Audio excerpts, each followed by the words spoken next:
Bernie Sanders has dropped out of the presidential campaign. Today, Max and I are going to talk about the end of Bernie Sanders' campaign for president, what it means, and why it ultimately failed.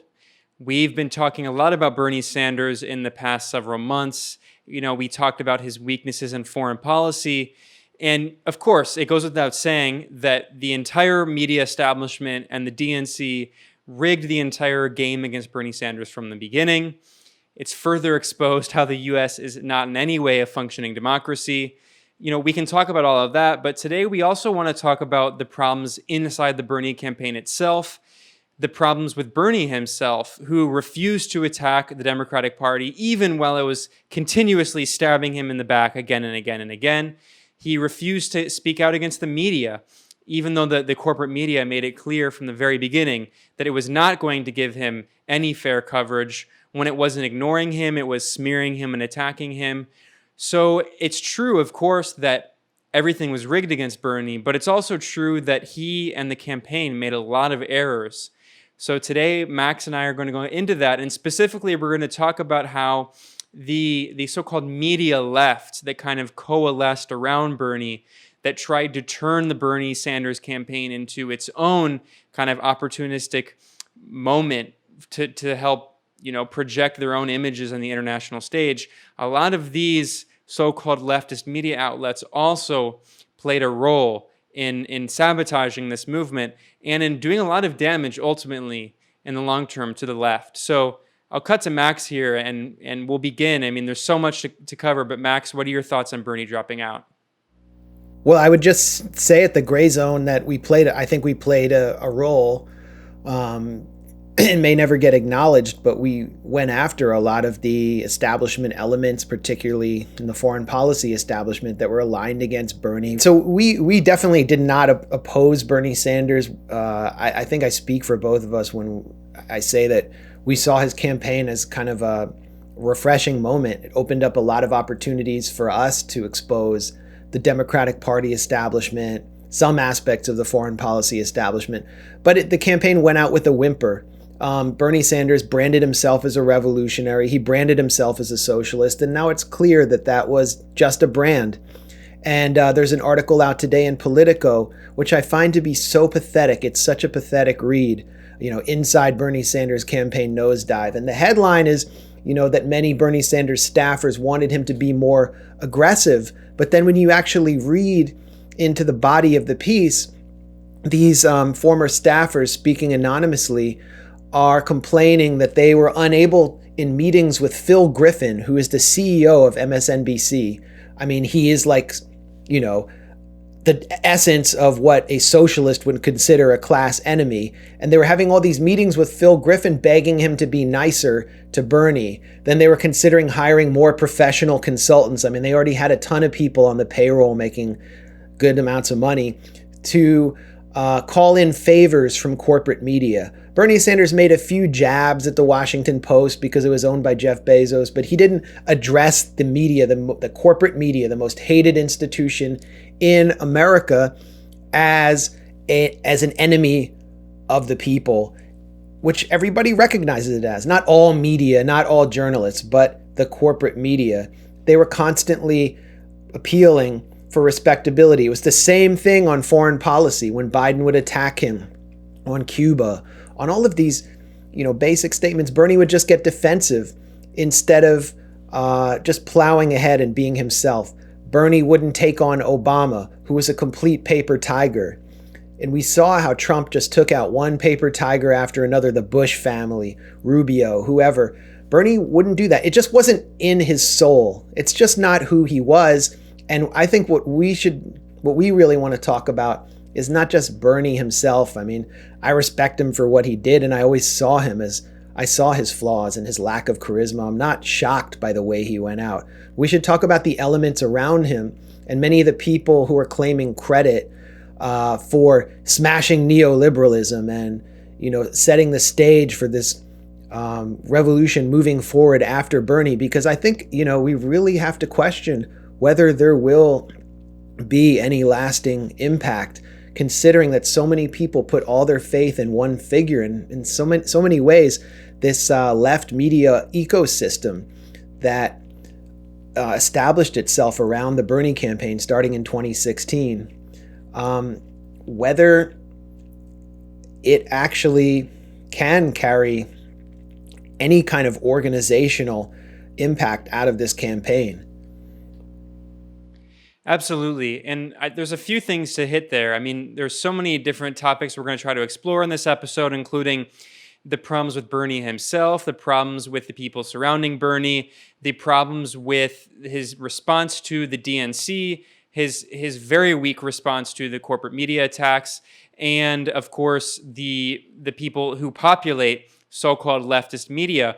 But I think what's interesting to look at when we're talking about this is a recent poll that was done by Gallup looking at Americans' trust in mass media. And if you look at the graph, what's interesting is it shows from 1997 until today. In 1999, 55% of Americans trusted the media. By 2016, that number had dropped to 32%. So it's very clear, it's indisputable that Americans do not trust the media. But there's something that's happened since then that's interesting. Since 2016, Americans' trust in the media has increased because I think largely, and that's a partisan divide, it's not divided in this Gallup poll, but between liberals, folks in the Democratic Party, and Republicans, because Trump has attacked the media, and the response of the so-called resistance, the neoliberal Democrats, has been to defend these media institutions. And ironically, I think one of the main weaknesses of the Bernie campaign that we're going to talk about is how Bernie himself dovetailed that same kind of strategy. He borrowed that strategy of trying to be soft with the media and treat the media as something that was just mistaken, but a potential ally that was hopelessly, misguided in the short term, but could be won over in the long term. Now, I mean, if anyone follows our show at Moderate Rebels, if anyone follows our reporting at the Gray Zone, you know that we don't take that view. The corporate media is absolutely, as even Donald Trump acknowledged, the enemy of the American people, specifically of working class and oppressed and poor American people who want to fight for these programs, who want politicians that will implement these programs that Bernie Sanders represented. But I think the fundamental contradiction is that Bernie and so many people around him, they didn't take that institutional view. They don't see corporate media outlets. They don't see the Democratic Party as institutions that are fundamentally against their interests, fundamentally serving the interests of the billionaires that control them. And it's so ironic to me because Bernie Sanders, I think rightfully, railed against the billionaire class. But the thing about railing against the billionaire class, that's fine and that's important to do. But we have to understand that the problem is not just Bezos and not just Bill Gates and all these billionaires, but also the entire institutional framework that all these billionaires have made their money within. And the media is a huge, huge element of how this institutional framework is kept together. And I don't think that Bernie ever challenged that. And not only that, I think a lot of the people on like the pro-Bernie left that we're going to talk about today, they want to be part of that media establishment. They might criticize the Washington Post because they want to be Washington Post columnists. They'll criticize the New York Times and Barry Weiss. They want to be Barry Weiss. They want op-eds in the New York Times. And that's the fundamental contradiction between people who see these institutions as things that can be reformed and won over, and people who see them as the enemies. Yeah, I mean, it wasn't just an abstract, the media wasn't just this kind of immobile force, this static force. It was arrayed against Bernie. And again, in this Politico piece, all of his advisors are just stunned that MSNBC is being so mean to them, that this network, established by Bill Gates, which represents, it's named after a corporation, and it's mobbed up with a bunch of extremely wealthy Democratic consultants who see politics as a business, who just come from wealth. They were shocked that MSNBC was so mean to them. There was no, attempt to send protesters to MSNBC. He wasn't making MSNBC out to be his enemy the way Trump has made CNN out to be the enemy. He wasn't calling into MSNBC or having his surrogates call in to Morning Joe. I mean, I don't think Bernie is capable of doing what Trump was doing because he just lacks the charisma and he lacks the kind of I don't know, I don't want to call it meanness, but the intensity that it takes to call in and really rake them over the coals. But my point is, the killer instinct. To be an effective political leader, you need that killer instinct. But it's not really about, what Bernie did wrong or Monday morning quarterbacking, how he could have won. It's about what the purpose of the campaign was. And to me, the purpose of the campaign shouldn't have been just about winning at any cost. In American politics at this stage, for Bernie to have won, he would have had to have possibly abandoned so much of what he represented. But it's about raking the establishment over the coals. It's about exposing them. It's about actually building a movement that can last beyond you. And it's not clear to me that he has left anything for a movement to continue into this campaign, especially with Donald Trump being the alternative to Joe Biden. I think so many people within his camp see this as they sort of see the world through this vision of democracy versus authoritarianism, and they're going to cohere behind Biden. So what was the point of it? And then the other question is, if Bernie had somehow miraculously gotten into the White House through a series of flukes, would his campaign not have been destroyed by the elements that he had failed to effectively challenge, in which he let inside his own campaign? I mean, just look at who his foreign policy advisors were. And I guess I think one incident really stood out in my mind. And it's when Bernie was on the campaign tarmac. He'd just gotten off a plane, and there was a phony intelligence report rolled out through the Senate Intelligence Committee, which is, I think, chaired by the richest man in the Senate, co-chaired by the richest man in the Senate, the Democratic ranking chair, Mark Warner. But it's really just like it functions as kind of a front for the CIA and FBI. And they rolled out this phony intelligence briefing that the public wasn't able to see, that the Russian government and the Kremlin was behind Bernie, and they were backing Bernie's campaign and enacting a disinformation campaign in the US to support Bernie Sanders. And what Bernie proceeded to do was, instead of condemning the media or calling this a intelligence coup to destroy him because he is proposing a more peaceful foreign policy that won't line the pockets of defense contractors who are looting the treasury, he just denounced Putin, which is exactly what they wanted to get him to do. And then at the end, as he's walking away, he makes a little comment about the Washington Post because they reported it first. The Washington Post is like, the unofficial media wing of the intelligence community. But it was just sort of an aside, and all the reporters started to get kind of upset, and he said, "You know what I'm talking about." And then he just walked away. That should have been the essence of what he said, and he should have gone right at them and instructed his campaign to take on these elements. That to me would have inspired a lot of people. Instead, they just kept coming in for more and more and more, until it culminated with the debate with Biden, where Biden launched the attack on Bernie about Cuba and painted Bernie as, basically red-baited Bernie. And again, Bernie was defensive. He had offered mealy-mouthed praise for Cuba's literacy program back in the 80s. What he should have said when the question came up from a Univision anchor, from this corporate media titan based in Miami, which is the voice of the Latin American right wing, which not only wants to destroy Bernie, but wants to destroy every iota of socialism across the Western Hemisphere. He should have said, well, where you're based in Miami, according to the Department of Education, there is a 54% illiteracy rate. That's shocking in this country. We need a literacy campaign in the US, and we need to take care of our seniors. Cuba has the highest life expectancy in Latin America while it is under economic siege by the US. Why can't we do that here?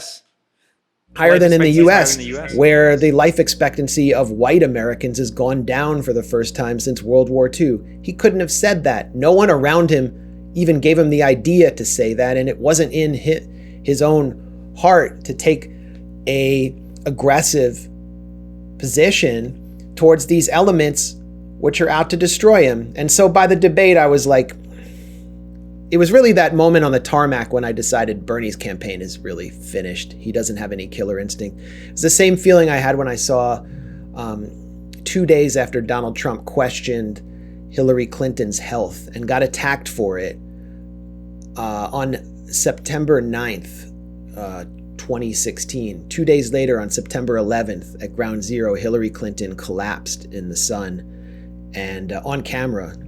And I realized Donald Trump kind of had something on her, but also he wasn't going to be gaslit by the media. He was going to dictate the narrative of the campaign. Bernie was unable to do that, and the people around him, as you mentioned, Ben, and the kind of media ecosystem that cohered around him since 2016, many of them were just kind of opportunists who were seizing on the popularity of the socialist label to make careers for themselves in the media, which should have been identified as enemy number one.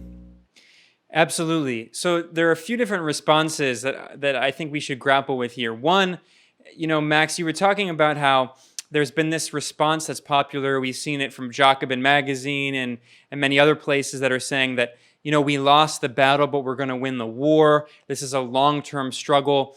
And, what's so fascinating to me is there's been a lot discussed and written about how the left in the U.S. and other places, but especially in the U.S., has this obsession with losing. It has like a martyrdom complex, even though it doesn't have any power. And I think one of the main reasons for that, of course, is that it's really easy to be ideologically pure when you're in the opposition.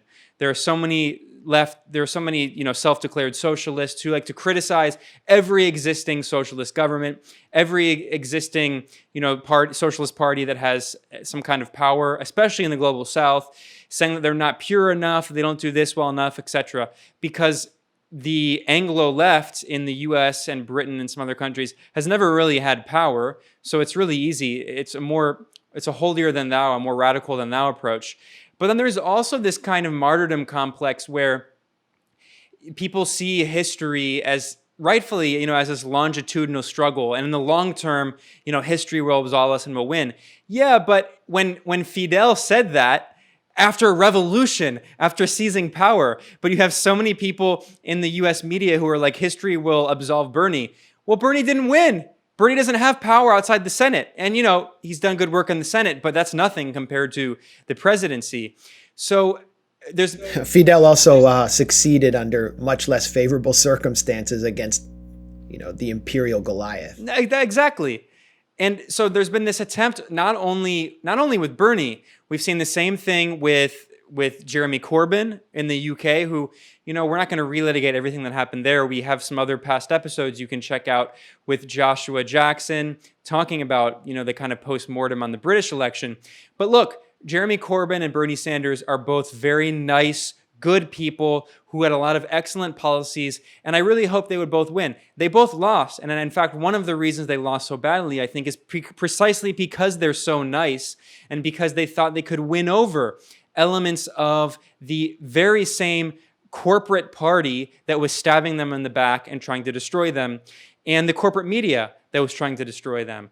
And so there's been this narrative saying, look, in the past few years, there have been all these losses for the left, but it's part of the arc of the universe bending toward justice. But you have to ask, at what point is that actually just trying to cover up the fact that these losses are historic, monumental losses? I'm not just talking about the fact that the Labour Party in the UK has been utterly decimated, that the Democratic Party in the US barely exists as a structure. Even in Greece, we saw the historic election of Syriza, which was a party that called itself the Coalition of the Radical Left and came to power in a great democratic election, swept the election, and then in 2015, they had a historic referendum saying, asking the Greek people, are we going to accept this bailout package that would basically be permanent debt peonage, where the European Central Bank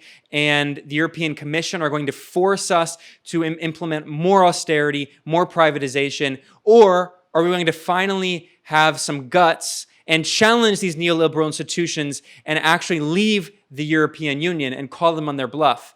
And 2/3 of Greek voters supported leaving the European Union, saying F you to the European Commission. And what was the response of Syriza?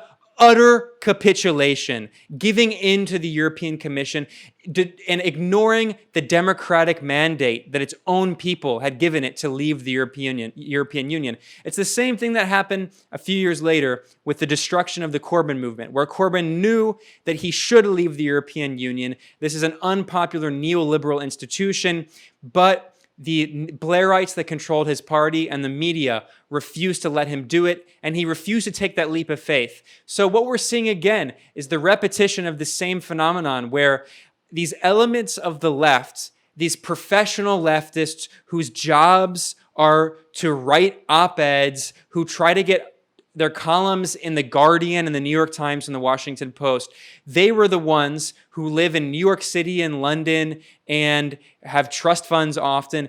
They were the ones who said, no, look, we have to try to win over these institutions. These institutions are the ways that we can win institutional power and authority and then win over the electorate. And we see, again, the failure of that strategy here in the US. So Max, how do you think that some of these elements in the so-called left-wing media played a role, and in the foreign policy apparatus played a role in the destruction of the Bernie movement?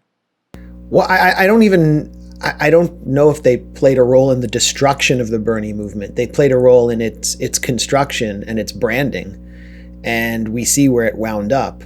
And now they're kind of, I don't know, Jacobin has a sort of Monday morning piece about Bernie, about how the headline is Bernie Sanders fought to save American democracy. And that kind of says it all to me. I'm like what American democracy? What are you talking about?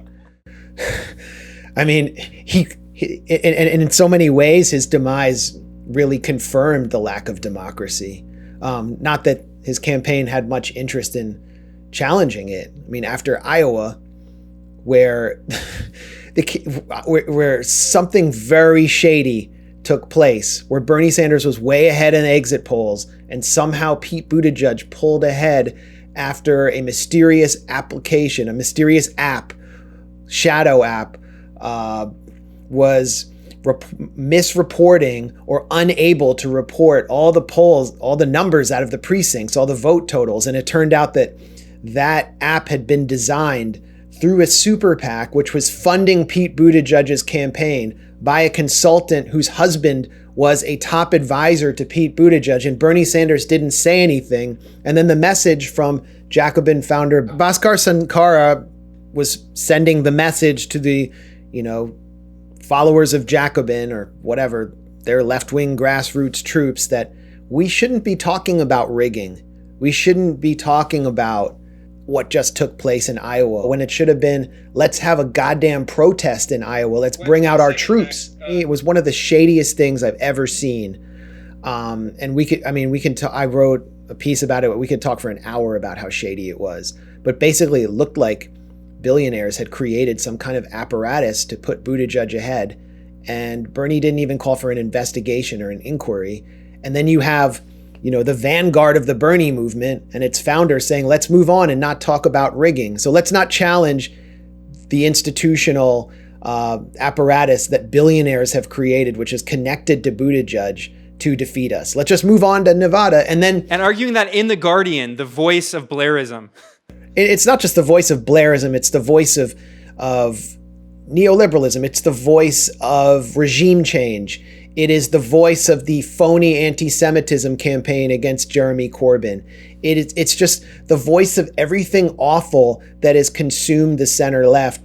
And you have this relationship with The Guardian and the founder of Jacobin. So how are you going to take on that as an institution? At the same time, you have so many people at Jacobin who want to write op-eds for the New York Times that endorsed Amy Klobuchar and Elizabeth Warren.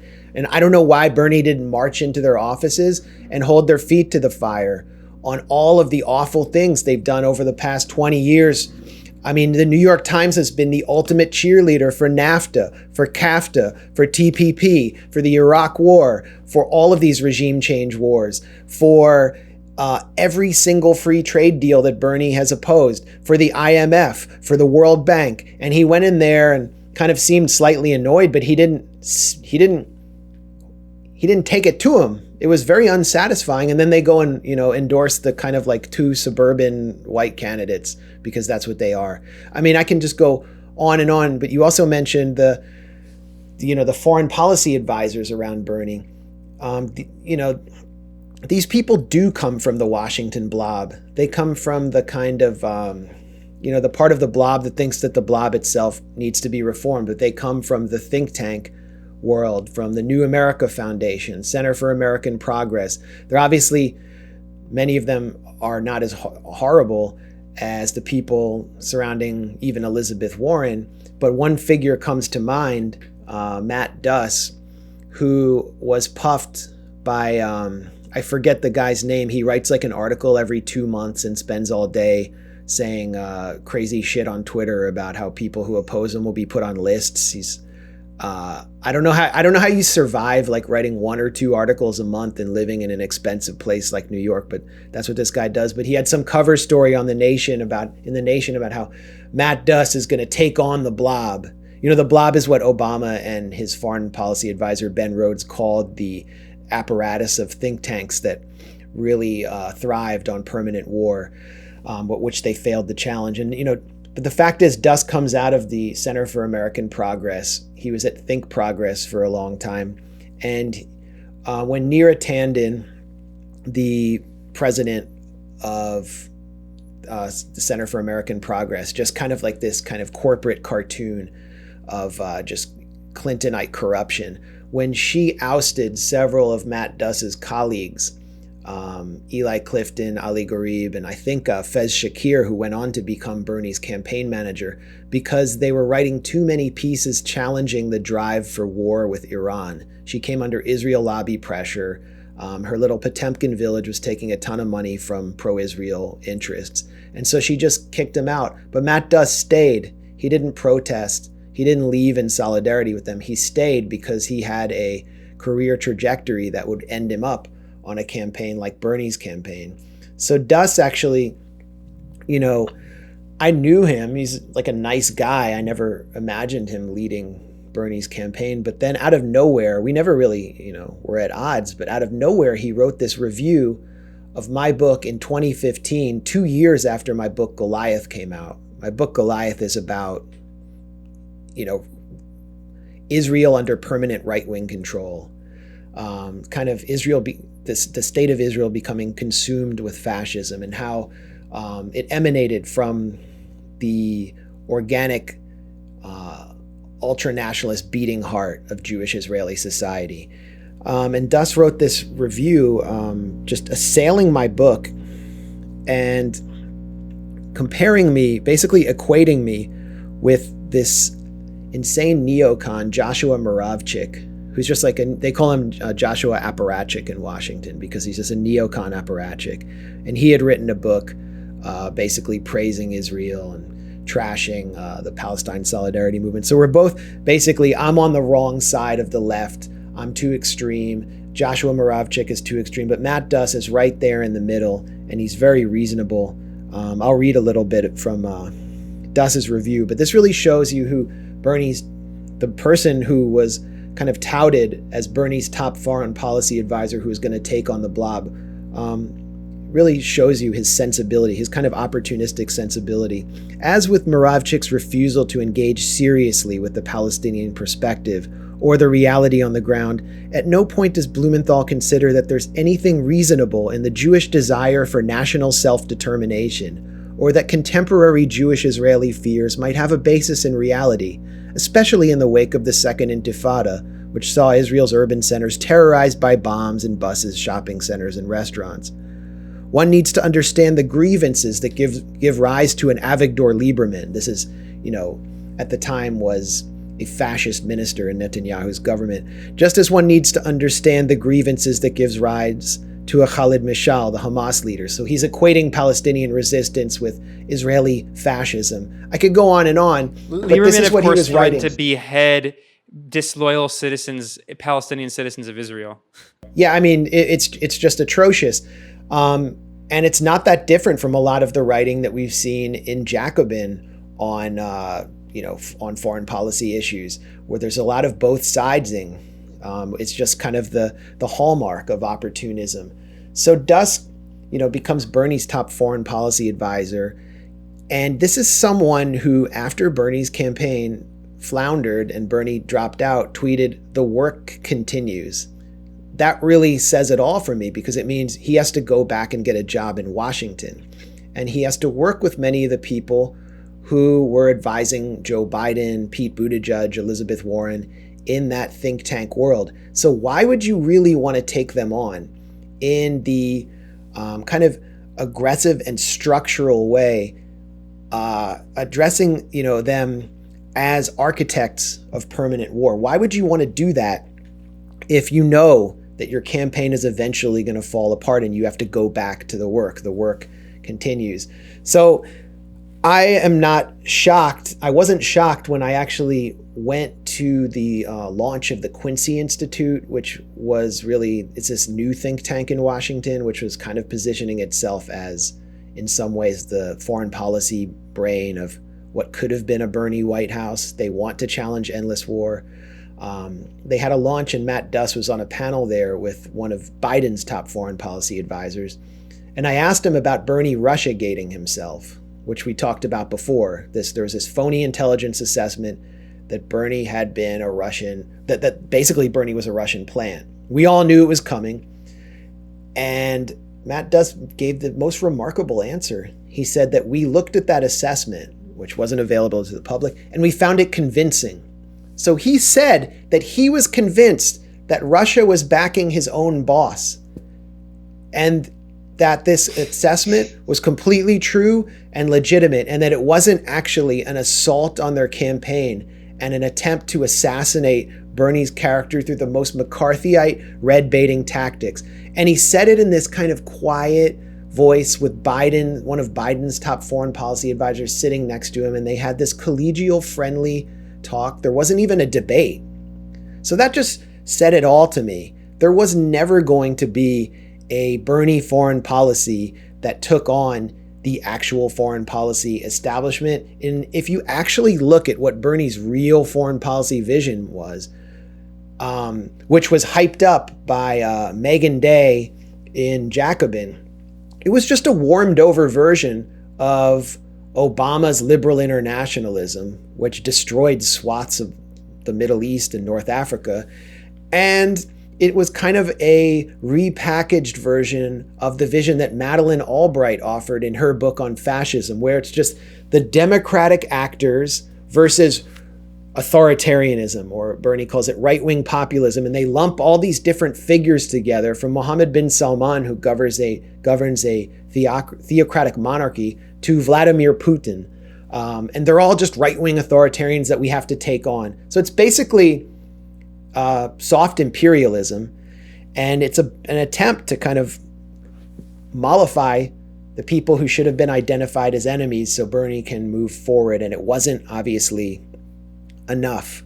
So I have to question not just why Bernie lost, but also what Bernie would have been as president. So many people in the Bernie movement, or like the online influencers, they were obsessed with Tulsi Gabbard's Hindutva tendencies. Do they honestly think that if Bernie Sanders had gotten into the White House, he wouldn't have met with Narendra Modi, the leader of a rising world power with a substantial part of the world's population under him? Do they actually think the U.S. would have halted arms sales to India? Do they actually think the U.S. would have actually put up real resistance to India's policy in Kashmir? I have serious questions about that. And I think, reality would have hit them pretty hard if he had somehow been elected, especially given the personnel around him. Well, I think not only that, they would actually be arguing to rationalize and justify Bernie's support for Narendra Modi, who correctly, they pointed out, is a far-right fascistic leader. But if Bernie were meeting with him, they would make the same arguments you just made. Well, he has to. It's a necessity. It's a matter of the existing political structures. So I think what this also shows at the end of the day is of course, everyone talks about the deep hypocrisy inherent in politics, and everyone's hypocritical at times. I've been hypocritical in my life. Everyone has been. I'm not necessarily saying that that's like a death knell. It's a fatal blow to a political campaign. But the thing is, we've seen again and again and again a very consistent pattern of extreme opportunism. And we've seen this at so many different levels. Yeah, I just think like looking back at everything Bernie said about foreign policy, and eventually his campaign being kind of reduced to a room in Vermont because of necessity of survival in the middle of the COVID crisis. There was no messaging from him. We did hear it from Tulsi Gabbard, but I didn't hear it at all. I scarcely heard it at all in his campaign about the need for world peace. He really never challenged where the inertia of U.S. foreign policy and U.S. empire was going, which was towards great power competition with China and Russia. And the COVID crisis was the perfect opportunity to say that this virus doesn't discriminate between Russians, Chinese, Israelis and Palestinians, or Americans. We all have to cooperate globally to defeat this virus. And, by working together, we can help establish new mechanisms of diplomacy. You just never heard that kind of messaging ever coming out. He wasn't someone who was able to act on his earlier instincts, and he didn't trust the public to support that. I think that was because everything seemed to be a response to media attacks or whatever his advisors were telling him. And his advisors also didn't trust or know the public. And again, it goes back to Trump's successful kind of rogue campaign. Of course, Trump got more support from the RNC, got more institutional support. But Trump kind of trusted his own base, and he trusted his own instincts. And his own instincts told him that the American public in 2016 was anti-interventionist. Bernie didn't trust that anymore in 2020. Yeah, and we see the same mistake repeated over. Well, you could call it a mistake. You could call it just part of the process, which is why the process needs to be challenged. But there's this idea that this neoliberal notion that a political campaign is like this laboratory experiment, and you can like pay these consultants who will give you these other factors and you can control it. No, if anything, the Trump campaign should have exposed that and should have encouraged Bernie to run a more renegade campaign in 2020. Look, Trump is awful, but it's also true that Trump recognized all of these very serious problems that Americans were grappling with. And of course, he scapegoated immigrants, he scapegoated Muslims, but he successfully ran this renegade campaign against the entire Republican Party apparatus. And yeah, he's a billionaire. It's not really known how much money he has, but he actually spent much less and had less money than other candidates in the Republican Party, but still managed to defeat all of the others because he ran that renegade campaign that gave people, even though again, it's based on hate and scapegoating, but that gave voters something to mobilize around. And, Bernie did that in 2015 and 2016. He was running this renegade campaign, but this past year, this felt so commonplace. It felt like he was just going through the motions and, running a kind of conventional Democratic campaign instead of running against the actual institutions that voters hate so much, and that his own base, the really hardcore people who organized, who knocked on doors for Bernie Sanders, who they hate, the corporate media, MSNBC. What did they have to gain from trying to win over MSNBC? It's just, to me, it's the exact opposite of approach of what people should be taking. And you could say that it's easier for a right-wing, far-right populist figure to do that than a left-wing figure. And sure, maybe that's true. But at some point, you have to actually show that political bravery and willingness to challenge these existing institutions. Yeah, I just had this image the other night of like Barack Obama in quarantine on David Geffen's yacht, reaching across the shore to shiv Bernie in the back again and again and again, and Bernie refusing to say anything, because that's really what happened. I don't know where Obama is right now. He might be on David Geffen's yacht. He might be on Richard Branson's island, but he's just kind of been behind the curtain, just fucking Bernie over left and right. And Bernie wouldn't talk about Obama while running against Obama's VP. So his entire critique of Joe Biden in the one debate he had against Joe Biden, his one chance to really rake Biden over the coals and really show how completely hollow the Democratic establishment he had identified as his opponent was, he did not touch Obama's tenure in the White House. And he also didn't touch Biden's record on Ukraine, and neither did any of the pro-Bernie influencers that I saw. That was the perfect way to examine the role that the IMF played in Ukraine, where Biden was personally guiding the IMF to preside over austerity policy in Ukraine after a NATO coup ousted an elected government and put in this ultra-nationalist, plutocratic government. And together they reduced Ukraine to the poorest country in Europe, leaving aside the part about Biden's son moving in to get an $80,000 a month contract from a Ukrainian oligarch's corrupt oil gas company. I mean, leaving aside that, Bernie wouldn't touch that. He wouldn't touch anything Biden did as vice president because he was afraid to touch Obama. While Obama was reaching across the shore from David Geffen's yacht to shiv him, it was Obama who engineered the strategy of getting Buttigieg and Klobuchar to drop out. It was probably Obama who helped make sure that Elizabeth Warren didn't endorse anyone, which represented a de facto endorsement for Joe Biden. That's just a huge failure on Bernie's part and on the part of his campaign. I think it's one of their biggest failures because I really strongly believe that Obama was a paper tiger. And we have to acknowledge why they didn't do it. Bernie was afraid of antagonizing black voters in South Carolina, but he never had a chance in South Carolina. There was absolutely no way with the structure set up there, this kind of corrupt machine overseen by James Clyburn. There was no way it was going to happen. So just go for it. I think Bernie would have been so much more successful if he had acted on his original instincts, because there are stories that he was going to primary Obama. Why would you hide from that? He was denying it. Why not seize that opportunity to say, yeah, after Obama bailed out the banks, I thought he needed to be challenged.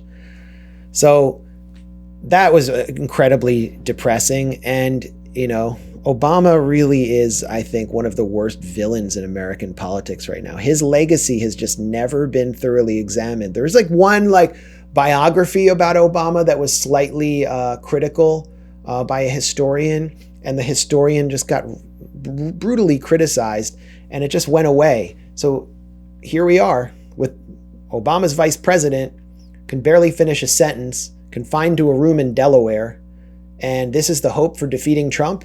Yeah, absolutely. And this ultimately gets back to something that just blew my mind, where right at the beginning, Bernie Sanders made it clear that he was not really serious about taking on the Democratic Party and winning ultimately, because he kept falling into this trap and just taking it willingly.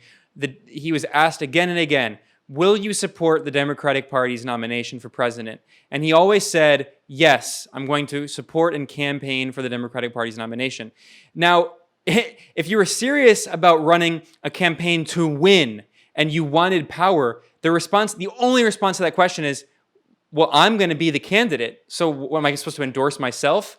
But the problem among many is that Bernie Sanders saw people like Joe Biden, a right-wing war criminal, creep pervert who has supported every single war, who supported every neoliberal so-called free trade deal, who supported the creation of the system of mass incarceration and the war on drugs. You can go down the list. And Bernie's response was not to raise any of these criticisms, but rather that Joe is a good guy, Joe is my friend. And Bernie made it clear that he was more afraid of being blamed for Donald Trump being reelected than losing.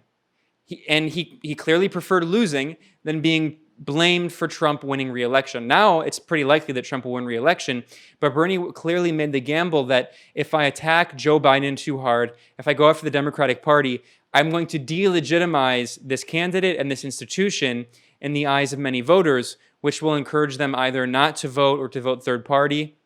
And then the Democratic Party is going to blame me. The Democratic Party is already going to blame him. They have been blaming him for the past 5 years, and they're going to continue blaming him. So I don't really see what the political gambit was there.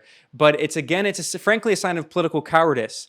But I think we should also pivot a bit and talk more about other people and not just Bernie himself, because look, no one's perfect. Bernie, I think, did a lot of positive things, but also had a lot of weaknesses. But there were so many people around Bernie who, in the past 5 years, since he first began running in 2015, they have just proven themselves to be complete opportunists who were trying to use this campaign to build a career and to build institutions in so-called left-wing media. And they have repeatedly thrown every other issue under the bus, and especially, anyone who knows the Gray Zone's reporting or our work here at Moderate Rebels, these figures like Jacobin Magazine and many other people in like the kind of professional left have made it clear that they were willing to defend Bernie Sanders no matter what and throw Venezuela, Nicaragua, everything under the bus in order to try to get him elected. Yeah, there was no socialist government in the global south that could be perfect enough. And so Jacobin would publish literal calls for regime change in Nicaragua. They published some like white lady in academia in the middle of this vicious regime change campaign against Nicaragua in 2018, just supporting the whole thing. I don't know how that happened. There was no solidarity with any socialist governments in Latin America that had actually survived the destruction of the pink tide, the troika of tyranny, as John Bolton called them. Actual democratic socialist governments. Bernie Sanders. Yeah, because they're not perfect. They're not perfect enough. But Bernie, meanwhile, who is a very flawed candidate, who wants to run for a captain of American empire, is perfect, according to Jacobin. And this is an actual headline, I think. Bernie is the only anti-imperialist candidate. Pass it on. I mean, that's just, they're messianizing him as something he clearly is not. Yeah, the headline of the article was Bernie Sanders is a critic of U.S. imperialism, Elizabeth Warren is not. But then they took it a step further. Bernie is the only anti-imperialist candidate. All right, first of all, look, we were talking about how I think Bernie Sanders opened a lot of progressive possibilities and there's a lot of positive things about his movement. But one thing that you cannot say about him, honestly, he was not and never has been an ideological anti-imperialist. In fact, that's one of the main criticisms of Bernie Sanders. But the problem is, a lot of these people on like the professional left and the media left, they projected their own politics onto Bernie and tried to pretend like he's some perfect figure and just did hagiography because they became the caricatures of the same Clintonites that they love to denigrate so much because they are idiots. But I mean, they did it themselves and pretended like Bernie is some perfect figure instead of recognizing these contradictions and providing critical support, which only discredits further everything else that they do because it's clear that they're just writing propaganda on behalf of this person, that they put all of their eggs in this one basket. Yeah, he was never really held accountable.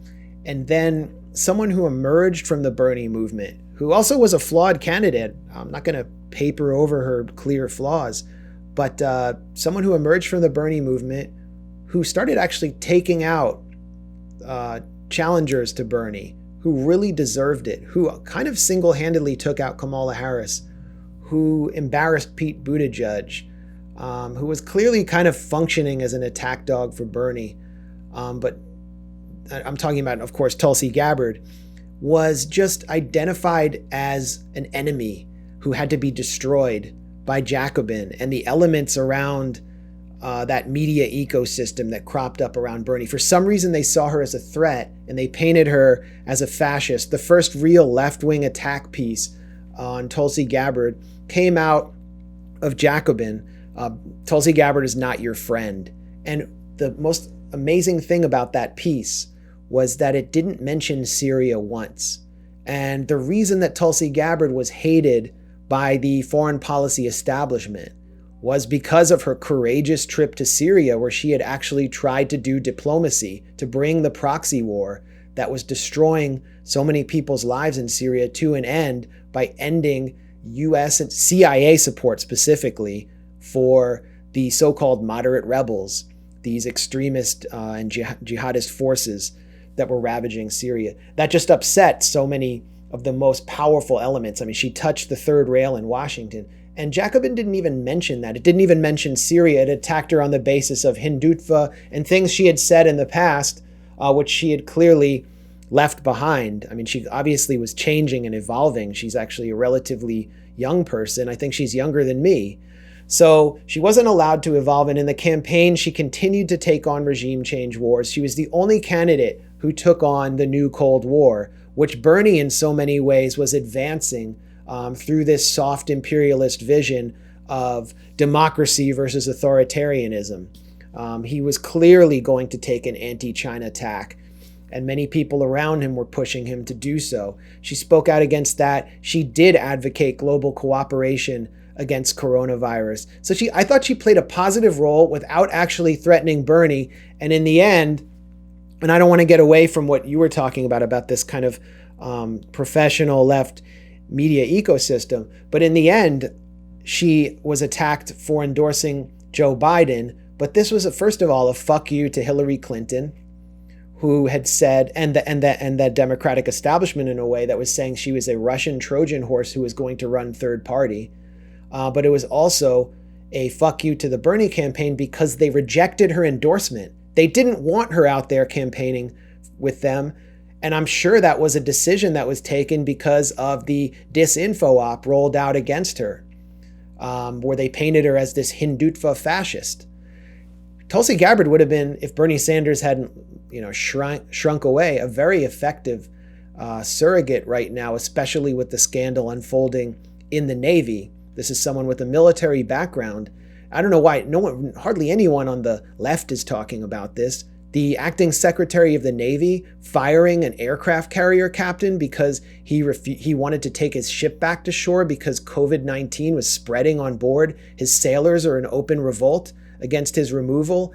And they recorded secretly the acting Navy secretary of Trump saying they had to stay at sea and possibly die from coronavirus. And this guy had to be fired, this whistleblower who is a major ranking figure in the Navy, because we need to push back against China and because he was a traitor. I mean, this is a huge scandal that we should be talking about. The military is covering up coronavirus in its own ranks. It's putting soldiers out there to die on ships in order to perpetuate the encirclement of China.